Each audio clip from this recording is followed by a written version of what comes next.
Olá, seja bem-vinda à aula número 5 de discipulado aqui na nossa Escola de Missões, aqui no Centec PNL. Seguimos aqui estudando sobre discipulado, um guia para aprender e fazer, e concluímos a aula anterior falando sobre o segundo nível do discipulado, que é o nível Tito.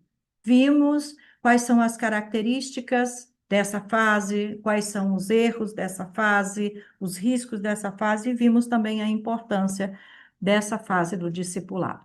E na aula de hoje nós vamos para o nível 3 do progresso do discipulado, que é o nível Epáfras, que é o líder maduro e independente. No terceiro nível de progresso do discipulado, percebemos uma transição importante na jornada cristã. Líderes submissos e obedientes deixam de defender sua própria relevância e identidade para priorizar o crescimento dos outros. Inspirados pelo exemplo de Jesus e João Batista, esses líderes entendem que ah, o reino de Deus é maior que qualquer ministério individual e por isso suas ações visam edificar e impulsionar outros discípulos a fazerem obras ainda maiores. Essa maturidade espiritual é marcada pela renúncia do eu e pela alegria de ver o próximo crescer. Como afirmou João Batista, é necessário que ele cresça e eu diminua. Esse é o perfil de um líder, de uma pessoa que está no nível 3 do discipulado. O verdadeiro discipulado não busca autopromoção, mas a multiplicação de discípulos que glorifiquem a Deus. E eu repito, o verdadeiro discipulado não busca autopromoção, mas a multiplicação de discípulos que glorifiquem a Deus. Aqui aprenderemos como líderes maduros impactam suas comunidades ao abdicar do protagonismo pessoal para que o reino avance com relevância e poder, refletindo a vontade de Cristo. E aqui nós podemos fazer uma pequena paradinha e pensar rapidamente se nós somos capazes de apontar, de identificar um líder que tenha esse perfil no nosso contexto cristão. Será que somos capazes de identificar um líder que tenha esse perfil, que tenha esse entendimento, essa compreensão e essa prática? Neste nível de progresso, vemos líderes como Epáfras, Tíquico e Arquipo, que, por serem submissos e obedientes, entendem a importância de compartilhar sua jornada cristã com outros.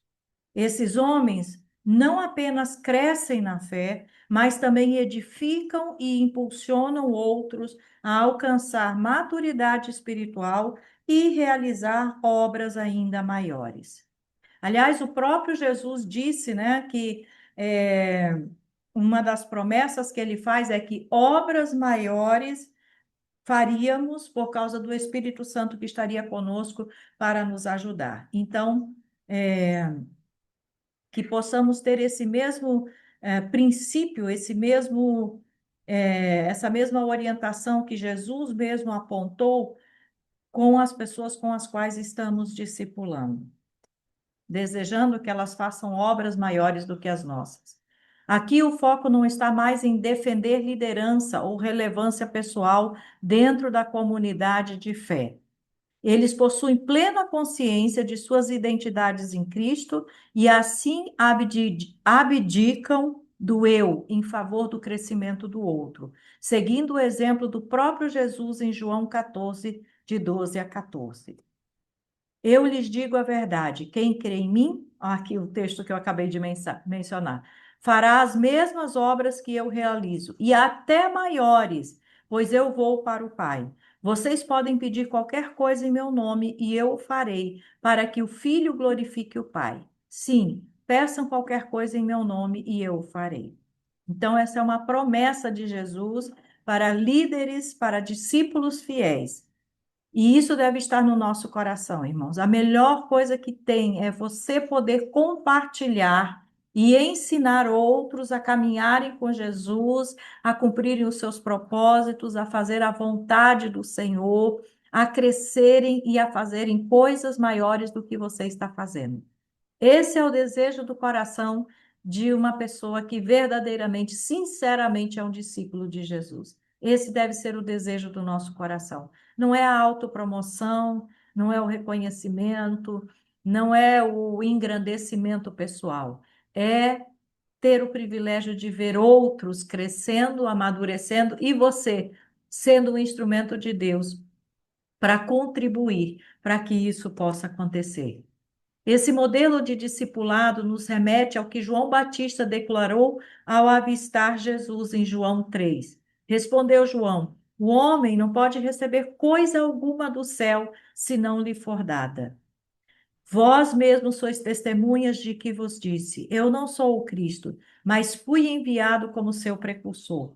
O que tem a noiva é o noivo. O amigo do noivo que está presente e o ouve, muito se regozija por causa da voz do noivo. Pois esta alegria já se cumpriu em mim. Convém que ele cresça e eu diminua. Que estas palavras, esse entendimento que João Batista tinha de qual era o papel dele, qual era a função dele no reino de Deus, e de que ele estava contribuindo para que o nome de Jesus fosse glorificado, que o desejo dele era de que ele diminuísse e que Jesus fosse exaltado, que esse seja o sentimento no coração de cada um que nós estamos discipulando e dos líderes e discípulos que nós vamos formar, e que tem que estar primeiro no nosso coração. Primeiro em nós, que temos mais experiência um pouco, já caminhamos um pouco mais e temos essa tarefa de formar outros. Aqui aprendemos uma lição essencial no crescimento do corpo de Cristo. O meu ministério deve sempre ser menor do que o reino de Deus. Essa perspectiva significa que a relevância suprema pertence ao reino de Deus e o meu chamado, por mais importante que seja, deve sempre contribuir para a expansão e a exaltação desse reino. Arquipo, Tíquico e Epáfras exemplificam essa postura de humildade e entrega, onde a verdadeira liderança não busca destaque pessoal, mas sim a edificação mútua e o crescimento coletivo. Assim, o discipulado no terceiro nível ensina que o sucesso ministerial não está no eu, mas na capacidade de formar discípulos que cresçam, servem e continuam a missão de Cristo com fidelidade e relevância. O discipulado eficaz depende da renúncia do eu e da exaltação do reino de Deus. Se o líder busca destaque pessoal, então o reino de Deus deixa de ser prioridade. Se o discípulo entende que Cristo deve crescer e ele diminuir, então o corpo de Cristo é edificado e fortalecido. Se eu ajudo o outro a crescer espiritualmente, então estou cumprindo o propósito do discipulado. Características de um líder no terceiro nível ou no nível Epáfras. Primeiro, humildade. Reconhece que Cristo deve ser exaltado acima de tudo. Segundo, renúncia do eu. Não busca glória ou relevância pessoal. Capacitação do outro. Investe no crescimento de discípulos. Fidelidade. É constante e confiável na missão. Serviço abnegado. Trabalha com foco no reino de Deus, mesmo sem reconhecimento. Um verdadeiro discípulo, ele não precisa de título para fazer nada. Ele simplesmente faz o que ele pode fazer e o que ele tem oportunidade para fazer, independente de título. Fases e sequência do discipulado nível 3. Primeiro, renúncia pessoal. Reconhecimento de que Cristo deve ser maior, abdicação do ego em favor do outro. Segundo, capacitação de outros. Ensinar, incentivar e liberar discípulos para realizarem a obra. Então, o discipulado na fase 3, ele começa no próprio discipulador. Eu preciso renunciar para ensinar renúncia. Eu preciso reconhecer que Cristo é maior do que eu, para que Cristo seja formado no outro. Eu preciso abnegar do meu ego, da minha vontade e até dos meus privilégios em favor do outro. E isso vai ensinar aquela pessoa que está sendo discipulada a fazer isso também. Aí vem o segundo passo, que é a capacitação. Ensinar, incentivar e liberar discípulos para a realização da obra. Uma vez eu li um livro, eu não me recordo agora o nome do livro, mas ele foi muito interessante. Ele falava dessa parte já exatamente do discipulado, de que tem líderes que ensinam, formam discípulos, formam líderes, mas não liberam esses líderes para fazer qualquer outro trabalho. Alguns têm até chamado, têm convicção de chamado, mas estão presos porque o seu líder, o seu pastor ou a pessoa que o está discipulando não libera, diz que não pode, que não dá, ou quer que fique ali. E nesse livro, o autor diz que uma pessoa que está liderando ou que está discipulando alguém, ele tem uma hora que ele tem que cortar o cordão umbilical e deixar que aquela pessoa vá e viva sozinho, entre aspas, a vida cristã e cumpra aquele propósito para o qual Deus chamou. Nós não podemos ser instrumentos que engessem e amarrem e impeçam a obra de Deus, nem no mundo e nem na vida das pessoas. O nosso papel é justamente preparar, formar e enviar. Então, esse detalhe aqui, liberar discípulos para realizarem a obra, tem que estar muito presente na vida de quem está discipulando. Você não é dono do discípulo, o discípulo é de Jesus. Então, quando você concluiu o seu trabalho, foi até ali, corte o cordão umbilical e deixe a pessoa seguir. Apoiar os chamados e dons dos discípulos, sem competir. Terceiro, multiplicação do reino. Garantir que o crescimento espiritual dos outros glorifique o Pai. Fortalecer a unidade do corpo de Cristo, exemplo do Arquipo, Tíquico e Epáfras, certo? Então, essas são as três fases, as três sequências dessa fase do discipulado Epáfras. Observe que já é um nível de bastante maturidade e que tem também alguns riscos. E um dos riscos foi o que mencionamos anteriormente, de você não liberar a pessoa para que ela possa cumprir o chamado de Deus na sua vida ou trabalhar independente de você. Empecilhos no processo de discipulado: medo de perder relevância, não entender que a relevância está em Cristo e não em nós. Competição entre líderes, falta de maturidade espiritual e foco no eu. Ego exaltado, desejo de ser reconhecido em vez de capacitar outro. Insegurança pessoal, falta de confiança na identidade em Deus e no propósito do discipulado. Então, nós precisamos estar atentos a esses detalhezinhos. Você não está na função que está, ou na posição que está, ou tem o chamado que tem, ou está discipulando pessoas para você. Você está discipulando para o reino de Deus. Então, o foco não é você, o foco é Jesus, tem que ser Deus. E o nosso coração tem que ter alegria e prazer de ser escolhido por Deus para participar e ajudar outras pessoas. Erros comuns: buscar glória pessoal em vez de promover o reino, segurar discípulos impedindo-os de crescer e liderar, competir com outros ministros prejudicando a unidade do corpo, ignorar o modelo de Cristo e João Batista que exaltam o Pai acima de tudo, negligenciar o desenvolvimento de outros líderes por medo ou insegurança. O papel do discípulo na comunidade da fé, de fé.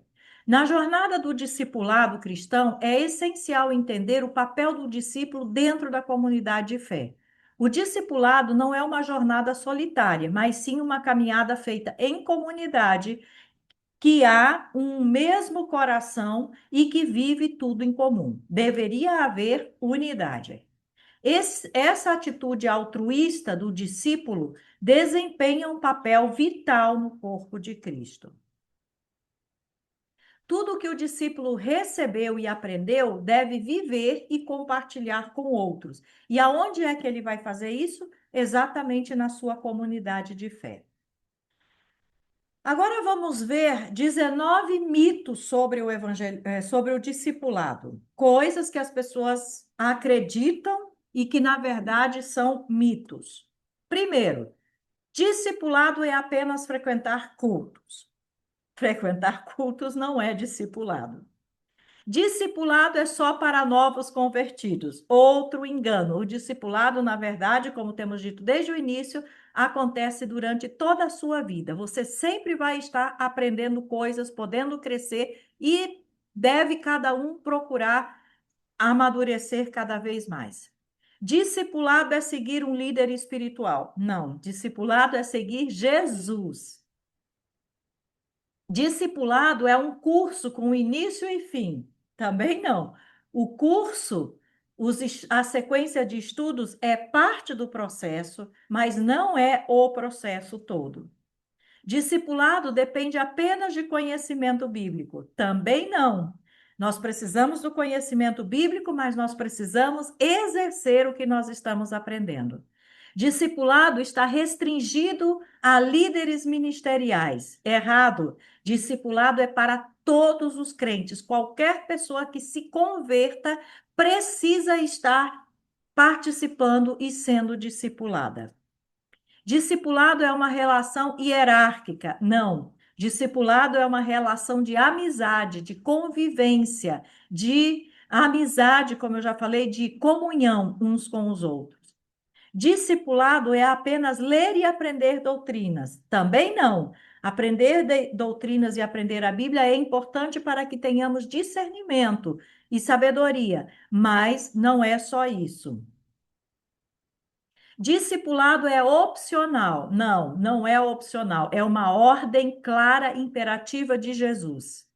Discipulado não exige sacrifício. Exige, sim, muito sacrifício. Tanto por parte de quem discipula, quanto por parte de quem é discipulado. Discipulado está desconectado de missões. Errado. Discipulado é missões. Nós discipulamos para que a obra de missões cresça, continue sendo feita. Discipulado é missões. Discipulador é sempre perfeito. Errado. Discipulador também tem muitos defeitos, e o interessante é que, enquanto ele está discipulando, ele mesmo também é discipulado. Discipulado não requer compromisso diário. Requer, sim, compromisso diário. Discipulado é apenas uma rotina religiosa. Não. Discipulado é a essência da vida religiosa ou cristã. Discipulado não inclui servir ao próximo. Obviamente, inclui sim. Discipulado não envolve confrontação. Sim, envolve confrontação. É a hora que nós vamos observar e reconhecer quais são os nossos defeitos, nossos erros, os nossos maus hábitos, os nossos pecados, que precisam ser colocados diante de Deus e precisam ser vencidos. Discipulado é baseado no mérito? Não, é baseado na graça. Se não for a operação do Espírito Santo e a graça de Deus para nos ajudar, nós não conseguimos. Não é mérito, é graça. Discipulado é apenas sobre crescimento pessoal. Não é sobre crescimento pessoal, é sobre preparação para a vida, até a eternidade. Discipulado tem foco exclusivo em comportamento. Não. Ele tem foco na vida completa. É corpo, alma e espírito. É pensamento e comportamento. Ide, portanto, e fazei discípulos de todas as nações, batizando-os em nome do Pai, do Filho e do Espírito Santo. Esse texto é claro e nós não podemos esquecer. Às vezes nós damos muita ênfase na parte do ide e pregai o evangelho e esquecemos da parte fazei discípulos. Se não fazemos discípulos, o trabalho de ir e pregar o evangelho vai ficar incompleto. Então Jesus disse aos seus discípulos: se alguém quer vir após mim, renuncie a si mesmo, tome a sua cruz e siga-me. O caminho do discipulado é um caminho de cruz, um caminho difícil. mas é a proposta de Jesus. Requer renúncia antes de qualquer coisa. Disse Jesus aos judeus que haviam crido nele: se vocês permanecem firmes na minha palavra, verdadeiramente serão meus discípulos e conhecerão a verdade, e a verdade vos libertará. Discipulado tem uma característica: discípulo é aquele que permanece firme na palavra de Deus, ou seja, ele aprendeu, ele vive, ele obedece e ele permanece firme. Ele não se desvia do que a palavra diz. E as coisas que você ouviu de mim na presença de muitas testemunhas, confia a homens fiéis que também sejam capazes de ensinar. Esse deve ser o nosso lema de discipulado. Eu aprendi, eu ensino e quero que aqueles que eu estou ensinando ensinem a outros. E chamando a si a multidão com os seus discípulos, disse-lhes: se alguém quer vir após mim, negue-se a si mesmo, tome a sua cruz e siga-me. O mesmo versículo que já mencionamos anteriormente.